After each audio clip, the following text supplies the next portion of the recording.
Hello and welcome back to Too Many Books. My name is Sean, and today I'd like to talk to you about The Sword of Shannara. Not only am I talking about the book, I'm going to do a book comparison here because I've got not one, not two, not three, but four versions of this title to showcase today. This was actually kind of prompted courtesy of Sean Speakman. Not directly. He didn't ask me to do this video, but I wanted to do this video. Sean Speakman is the webmaster for Terry Brooks, but he's also the proprietor and man behind Easton Press and the Signed Page, and their newest imprint, Press, where he has, just this past week, put on sale new hardcover editions of the original Shannara trilogy, starting with Sword, Elfstones, and Wish Song, all in one package. It is a trade hardcover, but it's a nicer quality trade hardcover. It uses the new paperback covers for the dust jacket. It's going to include the Brothers Hildebrandt interior artwork, acid-free paper, and sewn binding. That way this could be the edition to have on your shelves. And that kind of inspired me to want to look back on the previous editions. I for one, am not buying the S-Press editions simply because, as the name of the channel suggests, I have too many books. But I figured this is a great opportunity for fans to buy a nice quality edition, while also showcasing some of the other editions that have been released over the years. Now, obviously, this comparison video is not the be-all, end-all video. There are millions of editions of this book out there, plenty more than what you're going to see in this video, but these are the four that I own of The Sword of Shannara. So this novel was published back in 1977. It was 7 years in the making. Like, Terry Brooks was studying law, he was in college, and he was working on this for well over half a decade. And finally, when it came out in 1977, it became a bestseller. It really kind of put fantasy on the map for the mainstream audience. Now, obviously, fantasy had already existed prior to this. This is a post-Tolkien world, and Tolkien was always popular.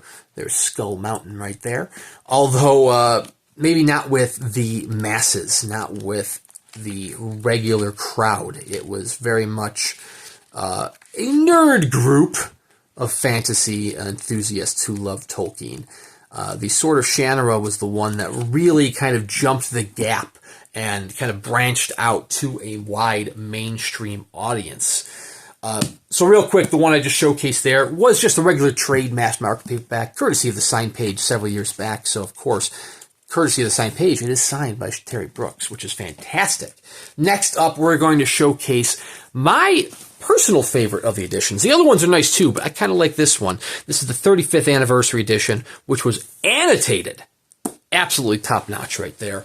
It being courtesy of the Signed Page, it was also signed by Terry Brooks and Sean Speakman, which is kind of weird. I don't know why Speakman signed it, but whatever. This one included the same Brothers Hildebrandt artwork, but in a nicer, larger format. I love the deckled page edges. Fortunately, due to the deckled page edges, it's a bit trickier to find the artwork. But I'll talk more about the book in a second, the novel itself in a second. But one thing I did want to highlight is that in addition to this great cover artwork, which is almost in line with Ward's, what was it called? This one, Dark Legacy of Shannara, which had Ward's Bloodfire Quest and Witch Wraith. It's kind of artwork and style there. But on the inside cover of this, you have full color artwork of what was originally inserted in the first edition. Full color from Brothers Hildebrandt, which is just absolutely incredible. But my favorite reason behind this one is the annotations themselves. I mean, I love a good annotated book when the author's going back and kind of adding some work. It's one of the things I love that LitJoy does. They have like LitJoy has their authors annotate their books. These ones have plenty of annotations here in the margins. But anyways, unfortunately, they never went and did annotated versions of the other titles. I would love one for Elfstones and Wish Song. Even just that original trilogy would be pretty cool. But back, as I was saying with The Sword of Shannara, it's very apparent the connections and comparisons to Tolkien's Lord of the Rings. Because The Sword of Shannara itself is essentially the Lord of the Rings, which is very disappointing to say. It's a lot of the criticism it's received over the years is that it basically it crips a lot from Tolkien's trilogy. It kind of takes Tolkien's whole trilogy and kind of compacts it into one read. And it's a great book for the masses. It's a great book that's a good introduction to Terry Brooks. But really, if I were to recommend a Brooks title, I would say you should start with Elfstones, the sequel. It does not actually involve having to read Sword. Everything that you need to know from Sword is kind of compiled within the pages there, and it follows the next generation of the Ohmsfords on a quest. Just because the Sword of Shannara is very much built in a Lord of the Rings mold, and it really wasn't until Elfstones that Brooks managed to kind of break out from his mold. The next one I'm going to flip through here is going to be the Easton Press edition. If you've seen one Easton Press edition, you've probably seen them all. Nice little genuine leather binding, gold gilded page edges. This one does not feature the Brothers Hildebrandt artwork. This is a nice archival edition if you want one, and it does have both a certificate of authenticity for the Masterpieces of Fantasy, and if you get the newer edition, the signed Modern Classics note. Nice little note about the Sword of Shannara. But as far as artwork goes, it does have a frontispiece here from Doug Beekman, but the actual interiors itself are just your standard affair. Nothing fancy, no interior artwork, just the novel proper. The novel itself is the story of Shay Ohmsford, a half-elf, aka a halfling, who's he's living his best life when the last druid Alanon, who is essentially your Gandalf character, comes into town and says, "Hey, you are the last descendant of Gerald Shannara, and the Warlock Lord, he's back. He's causing chaos up north, and as you are the last descendant of Gerald Shannara, it is up to you to retrieve and wield the titular Sword of Shannara to defeat the Warlock Lord." And thus begins the quest of Sword of Shannara. Everything that happens from point A to point B is essentially some form of, I hate to say it, some form of the Lord of the Rings.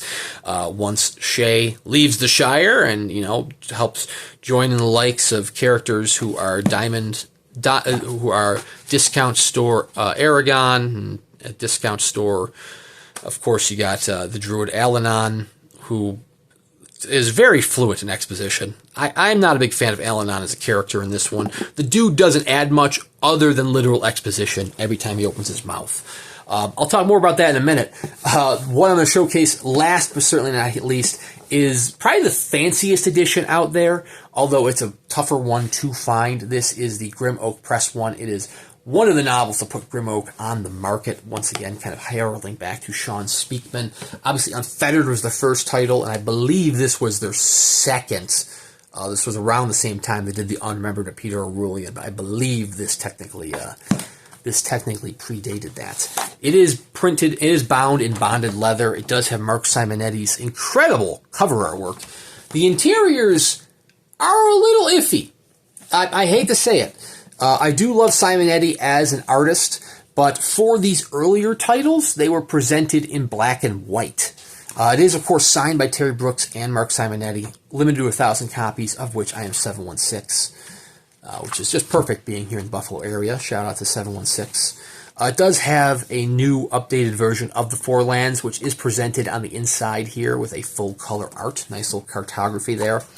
But all of the artwork was done in color and then turned into black and white artwork that was printed in here. These earlier titles from Grim Oak did black and white. They didn't have full color plates. As far as Terry Brooks titles go, they didn't start doing color plates until Scions. So they were starting the Heritage series by the time they did that.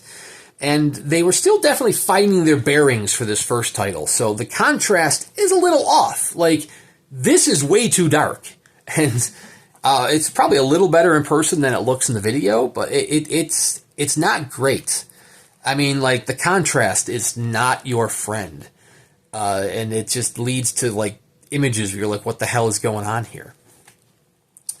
But anyways, I mean, yeah, it's very similar. Here's something that's not Lord of the Rings, Hadeshorn. You have the Shade of Bremen. A good, interesting way to talk to spirits, which is one of the nicer illustrations that actually looks good in black and white. I mean, there are a couple in here. It definitely improves with Elfstones, both the writing world building and Simonetti's artwork, just because the contrast is better in the Grim Oak Elfstones. So it's not quite as dark. It's not as difficult to see within those illustrations. But really, Sword of Shannara, I mean, like I said, it kind of follows a little too closely in the footsteps of Tolkien for my liking. Scandalously, I even have a friend who actually prefers this to Lord of the Rings, which is madness, but some people do, you know, it is what it is. I mean, Simonetti's artwork absolutely kicks ass. You have to admit, like right there, facing down the Warlock Lord, just, man, with the Sword of Shannara in hand, top notch. I will say the ending is definitely different than Tolkien. I mean, there are definitely Tolkien beats along the way. They have to leave the Shire, and they leave the Shire, and there is literally a discount bargain bin Gollum who has taken the sword for himself, and they have to retrieve it from him, and then, you know, they go to Rohan seeking aid, but the leader from Rohan is being influenced by bargain bin Wormtongue. There's a lot of parallels between the two of them. And the ending, when he faces the Warlock Lord, he gets the sword in hand. He doesn't need to dispose of it in the fires of the Skull Mountain, thankfully. He has his own little thing to take care of. But I will say that the actual facing down between Shay and the Warlock King is a little heavy-handed, a little bit weaker. It's definitely a tale being written by a young man who is still finding his bearings as an author. And as such, Sword is definitely not my favorite of his novels. In fact, I do enjoy this original Shannara trilogy, but I will fully admit that Sword of that original trilogy is definitely the weakest novel. So if you are looking to dive into the Sword of Shannara, by all means, go right ahead. There's plenty of editions to choose from, but you might also be better off just jumping straight into Elfstones as well. So anyways, there you have it. These are, my friends, are the 4 editions of the Sword of Shannara that I own. If you want a nice edition for yourself, because it's the Grim Oak edition, will cost you a pretty penny, but it is definitely the nicest quality-wise of these editions. The Easton Press one is probably a very nice second place, although you get the regular Easton Press affair. That's still going to be a little bit cheaper on the secondary market. The annotated Sword of Shannara and the paperbacks you can find wherever books are sold. I mean, the annotated one is 13 years old at this point, so it's not really actively in print, but you can find used copies for very, very affordable costs. Or if you want the nicest trade edition, check out that original trilogy that S Press is putting out. Like I said, I would love to feature that on the channel, but too many books coming out right now, too much spending, and I honestly can't justify another copy of this book. Sad to say. You know, I'm running out of shelf space. The name of the channel is Too Many Books, and I can feel that.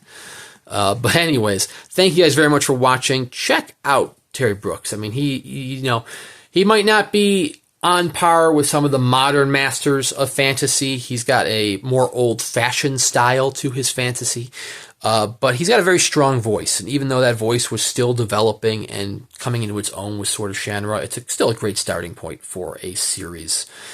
And you can buy copies of this book wherever they're sold, including, like I said, S Press, link in the description below if you want to pick those up. But thank you guys very much for watching. Please consider subscribing to the channel here. I'm sure I'll do one of these for the sequels as well, because I have various editions of those titles too.